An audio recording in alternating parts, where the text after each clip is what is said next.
Buenos días, buenas tardes y buenas noches. Soy Fraude Legal y hoy os traigo un vídeo muy especial para mí.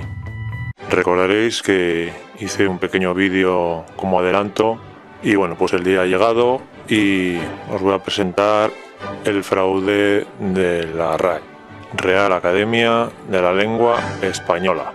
Su fraude y el proceso que he llevado junto a dos compañeros para deslegitimar y eliminar una supuesta autoridad que tiene esta institución y que, bueno, en este vídeo os voy a explicar dividido en tres partes que van a ser los siguientes. La primera parte voy a explicar muy rápidamente lo que es la comunicación, el lenguaje. La segunda parte voy a explicar qué es la RAE y en la tercera parte voy a explicar el proceso que hemos hecho con la Real Academia de la Lengua Española. Bueno, y sin más, todo esto ya lo sabemos todos. El lenguaje es la capacidad que tenemos todos los seres humanos de comunicarnos mediante signos. Si el signo que usamos para comunicarnos es el signo lingüístico, entonces estamos hablando de comunicación verbal, que puede ser oral o escrita. ¿Y por qué me gasto aquí un minuto en explicar esto? Si es de primero de básica, ¿no? Bueno, porque yo quiero haceros entender la tremenda importancia que tiene el lenguaje, no solo para nuestra comunicación, sino para el control de todos nosotros. Para que veáis un poco un ejemplo gráfico, en su libro LTI, La lengua del Tercer Reich, el filólogo e historiador Viktor Kleinperer, o Klemperer, como se diga, analizó la importancia que tuvieron las palabras a la hora de imponer el nazismo en la sociedad alemana. Entonces da muchos ejemplos que muestran cómo la elección de determinadas palabras o frases y su continua repetición, lo vuelvo a repetir, y su continua repetición, repito, es una de las principales técnicas de manipulación en la época. Bueno, pues en la época pasada y actual, porque la nueva normalidad nos la están imponiendo día a día, frase a frase, medio comunicación a medio comunicación. Y bueno, por otro lado, para que veáis también la importancia, el lenguaje y el significado de las palabras lo van cambiando poco a poco. Entonces, fijaros qué trascendencia tiene cuando tú crees que el significado de, por ejemplo, impuesto o sanción es una cosa y ellos están tratando de otra, o cuando tú crees que persona se refiere a ti como ser vivo y realmente no ese es el significado. O daros cuenta de que cuando una palabra puede llegar a tener hasta 20 acepciones o incluso más, y ellos presuponen que tú vas a entenderlo por la acepción que ellos lo han escrito. Y sin ir más lejos, por ejemplo, algo de actualidad, pues es el significado de pandemia, de cómo lo han cambiado. ¿Para qué? Para adecuarlo a sus intereses privados, ¿vale? Por lo tanto, el lenguaje es el arma de control más potente que existe. Ni porras, ni pistolas, ni nada. Es el lenguaje. Y gracias a este lenguaje consiguen modelar nuestra mente y que creemos nosotros mismos una realidad que es la realidad que ellos te imponen. Así que bueno, pues dicho esto, vamos a pasar a ver qué es la RAE. Pues bueno, como veis, la RAE, la Real Academia Española, fue fundada en 1713 por iniciativa de Juan Manuel Fernández Pacheco y Zúñiga, marqués de Villena. Es una institución con personalidad jurídica propia. Vale, vamos a parar aquí un momento. En el momento que dicen que es una institución con personalidad jurídica propia, ya están diciendo que esto es una corporación privada. Bien, seguimos. Que dice que tiene como misión principal velar porque los cambios que experimente la lengua española en su constante adaptación a las necesidades de sus habitantes no quiebren la esencial unidad que mantiene en todo el ámbito hispánico, según establece el artículo 1 de sus actuales estatutos. ¿Y qué son estatutos? Pues normas que se establecen a tenor del derecho en las corporaciones o en las fundaciones por las que se determinan su fin, constitución, régimen y forma de actuar. Muy bien, bueno, pues también decir que la Real Academia se funda en 1713 y digamos que lo apadrina Felipe V. Bueno, como empresa privada que es, la Real Academia Española no pertenece al Estado y se financia por aportaciones de grandes empresas españolas a través de una fundación que la preside el rey. también con una subvención pública que además ha ascendido a 5 millones de euros. Y además las cuentas del 2016 de esta fundación privada que financia la RAE mostraron que tenían 16 millones invertidos en acciones, bancos, fondos de inversión y bonos. Y bueno, consta de 46 académicos que se reúnen solo los jueves durante una hora. Pero bueno, tienen otros 80 empleados que son los que hacen el trabajo lingüístico y lexicográfico. Y bueno, pues ¿quién es el que dirige la Real Academia Española de la Lengua? Pues bueno, pues es un jurista llamado Santiago Muñoz Machado, y como jurista pues está especializado en Derecho Administrativo y Derecho Constitucional. Bueno, pues es un perfil, por lo que veo, el más idóneo, ¿no?, para dirigir la lengua, ¿no? Ya me entendéis el porqué. Aparte también es miembro de la Real Academia de Ciencias Morales y Políticas y director del Diccionario del Español Jurídico y del Diccionario Panhispánico del Español Jurídico. Y bueno, tenemos en la línea de la RAE otra empresa, otra corporación privada llamada Fundación Pro Real Academia Española. ¿Cuál es su función? Pues básicamente conseguir dinero. Bien. ¿Y quién preside esta fundación privada? Pues bueno, la preside el rey Felipe VI y también la copreside el gobernador del Banco de España. ¿Cuál es su finalidad? Simplemente financiar a la RAE. Pero claro, ¿cuál es el problema de esta financiación? Bueno, pues veréis. Los grandes benefactores, como llaman ellos, pues son grandes empresas españolas y pertenecientes al IBEX 35. Pues por ejemplo Ana Patricia Botín del Santander, el presidente de Repsol, La Caixa, Prisa, Telefónica o Iberdrola. Y también aparecen pues constructores, etcétera. Todas estas grandes compañías son las principales benefactoras de la RAE, y también hay particulares. Ejemplos, pues La Caixa, la Fundación Iberdrola, vamos, que tenemos aquí a bancos, eléctricas y todas estas grandes empresas que están detrás. En resumen, tenemos a un par de empresas privadas, una la principal, la otra que se dedica a financiarla y a proveerla de dinero, dirigida por ¿quiénes? Pues por un jurista, por un rey y por el director del Banco de España. Os dejo 10 segundos para reflexionar sobre este dato. Bueno, con 5 basta. Aparte, ¿qué tenemos también? Pues financiación pública. Aquí tenéis cuánto destinó cada gobierno a subvencionar la RAE en los últimos años, y como veis en el último convenio firmado pues es hasta el año 2022 y firman por 5 millones de euros al año. Luego también tenemos pues otras empresillas que cuelgan que bueno, que ni me he molestado en investigarlas porque con lo que os estoy comentando vamos sobraos. Y ya como guinda, pues ¿qué es lo que tenemos? Pues bueno, fruto de la colaboración de la RAE con el Consejo General del Poder Judicial, pues nace en el año 2016 este libro, el libro de estilo de la justicia, y según ellos, bueno, concebido con el propósito de contribuir al buen uso del lenguaje en todos los ámbitos donde el derecho se crea y se aplica. Y bueno, es en este punto donde echamos el pie contra la pared, levantamos las manos y decimos hasta aquí. ¿Por qué? Pues porque una empresa privada lo que no puede hacer es dirigir los designios de mi vida diciéndome a mí qué es lo que significa cada palabra, dependiendo de la voluntad de esos señores de esa empresa privada. Y además, pues bueno, empujados un poquito por esas subvenciones y esos benefactores que tan altruistamente dejan pues esas cantidades de dinero, ¿no? Hay que recordar que el lenguaje es patrimonio del pueblo, es cultura del pueblo, y lo que no puede ser es que esté pseudo gobernada por una pseudo autoridad la cual no ha sido elegida por nadie del pueblo. Pero no solo eso, sino que está actuando en fraude, como voy a explicar a continuación. Entonces, este es el momento en el que llegamos a la tercera parte del vídeo, en el que voy a explicar el proceso que hemos hecho con la RAE y cuáles son sus consecuencias. Bueno, así que vamos con los fundamentos del escrito que enviamos a la RAE recientemente y no he tenido contestación. Así que, bueno, vamos allá.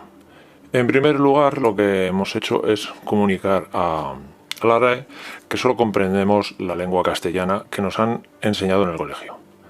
¿Por qué? Porque hemos ido a una educación obligados, nos han enseñado la lengua castellana, que es la que dicta la Constitución española, que tenemos que comprender y saber, ¿no?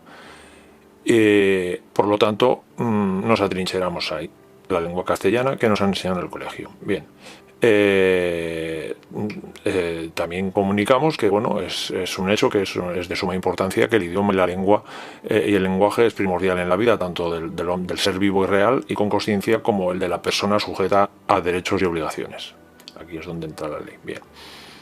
A continuación, pues tenemos que recordarles a estos caballeros que la Constitución española, en su artículo 3, como he dicho antes, indica que el castellano es la lengua española oficial del Estado. Todos los españoles tienen el derecho y el deber de conocerla y usar. Bien, y además, en su apartado C, indica que será objeto de especial respeto y protección. Bien, ya vamos a ver cómo de protección nada. Siguiendo, es un hecho que el idioma es un patrimonio que pertenece al pueblo y no a una corporación privada. Vale, ¿qué más? Bien, les ponemos en conocimiento que estamos al tanto que la Real Academia Española es una corporación privada con su número DUNS. Por lo tanto, al no ser una institución pública sino privada y una institución jurídica con personalidad propia, aunque se le asigna un carácter oficial y un interés público, no tiene legitimidad para obrar como obra. A falta de un organismo estatal que exista en España, que no lo hay.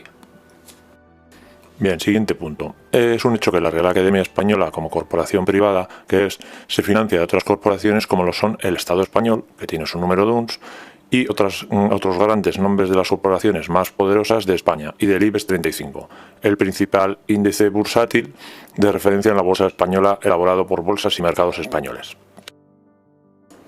Bien, siguiente. Es un hecho que los integrantes de dicha corporación se autoasignan la misión de velar porque los cambios que experimenta la lengua española en su constante adaptación a las necesidades de sus habitantes no quiebren la esencial unidad que mantiene en todo ámbito hispánico. El siguiente. Es un hecho que los miembros de la Real Academia se atribuyen la autoridad lingüística de España. Siguiente. Es un hecho que nosotros, de manera particular, como hombres, no le hemos otorgado a la Real Academia Española ni a sus miembros ninguna autoridad sobre el lenguaje, ni los ciudadanos españoles tampoco han elegido a la Real Academia Española ni a sus miembros ni os han otorgado dicha autoridad. Siguiente. Es un hecho que el diccionario jurídico español nos enseña en el sistema educativo español y, sin embargo, es el que gobierna la vida de los que se identifican como ciudadanos, sin tan siquiera saberlo. Esto es una cita de Santiago Muñoz Machado, por eso le preguntamos, ¿no dijiste tú mismo que un lenguaje oscuro es un lenguaje corrupto? Bueno, pues es una cita de una entrevista que le hicieron al director. Vale, siguiente. Es un hecho que escribiste en la presentación de la obra Libro de Estilo de la Justicia que una ley desordenada, imprecisa y que usa un lenguaje oscuro que no puede ser entendido por un operador razonable ha de ser considerada inválida cuando vulnera o limita los derechos de los destinatarios de sus mandatos. Esta es brutal, ¿vale? Pero seguimos. Es un hecho que el supuesto nombre que está escrito en el Documento Nacional de Identidad de Todos está escrito enteramente en mayúsculas, contrariando las normas gramaticales y estilos gramaticales. Por ello, nos hemos dado a la labor de consultar en varios manuales de estilo, entre ellos el Libro de Estilo de Justicia, en su primera edición, segunda tirada de febrero del 2017, la Guía de Departamento de Lengua Española de la Comisión Europea, la Guía de Estilo de Lengua Inglesa de la Comisión Europea, el Diccionario Panhispánico de Dudas de la RAE, los libros de ortografía y gramática comunes utilizados en la enseñanza obligatoria recibida en el colegio, la resolución del 28 de julio del 2005 de la Subsecretaría por la que se da publicidad al acuerdo del Consejo de Ministros del 22 de julio del 2005 por el cual se aprueban las directrices de técnicas normativa, el artículo del subdirector general del Ministerio de Hacienda y Administraciones Públicas del 9 de enero del 2019 titulado El mundo del derecho retuerce el uso de las mayúsculas. Este artículo es pasote también. Bien, en ninguno de ellos hemos encontrado referencia alguna que respalde la escritura de un nombre propio enteramente en mayúsculas. Bueno, evidentemente por todas estas razones no hemos encontrado una evidencia que respalde la escritura de un nombre propio enteramente en mayúsculas. Aparte, podéis ver, por ejemplo, en el manual de estilos de Chicago, la definición de glosa, o también en la definición de glosa en el diccionario Black's Law, en su cuarta edición, por ejemplo, glosa visperina et quie corrodit viscera textus, en latín, ¿no? Es una glosa envenenada la cual corrompe la esencia del texto. O dog latin, también podéis investigar esto. Y luego, bueno, ya lo sabréis si habéis visto el vídeo que hice y otros muchos que hablan de esto, que evidentemente lo que sí respalda es que estén aplicando una capitis diminutio máxima, que es el nombre y apellidos escrito todo en mayúsculas. Esto, lo que, como ya sabéis, suponía la pérdida de los 3 estados, de manera que el ciudadano que la sufría era en la práctica un incapaz de derecho, ¿vale? Entonces ya llegamos a la última parte del texto y le decimos: por todo lo anteriormente expuesto, te requiero contestación de manera eficaz y en declaración jurada bajo pena de perjurio a las siguientes preguntas. Esto va dirigido al director de la RAE. Primero, ¿tienes prueba o evidencia de la existencia de contrato autografiado en tinta húmeda entre la Real Academia de la Lengua y yo, hombre vivo con conciencia? B, ¿puede una corporación privada tener autoridad sobre un patrimonio del pueblo? ¿Tienes algún documento en la que el pueblo legitime la supuesta autoridad de la Real Academia Española? De ser así, facilíteme copia. Siguiente, si por tus propias palabras el diccionario no impone palabras, es un reflejo de lo que el pueblo dice, ¿cómo es posible que quitéis y añadáis y modifiquéis términos y definiciones sin realizar alguna consulta popular, al menos una consulta popular? ¿Es que estáis en todas las conversaciones de todas las gentes como para saber qué dice el pueblo? Vale. ¿Es la supuesta autoridad de la Real Academia Española simplemente una suposición impuesta que las gentes aceptan porque desconocen todo lo relacionado con dicha corporación privada? Siendo así, y sabiendo que los diccionarios que ha editado la Corporación Privada Real Academia Española tienen todos copyright, las gentes no estamos en obligación de aceptar o utilizar los términos y definiciones establecidos por dicha corporación, simplemente podemos descartarlos, ¿es cierto?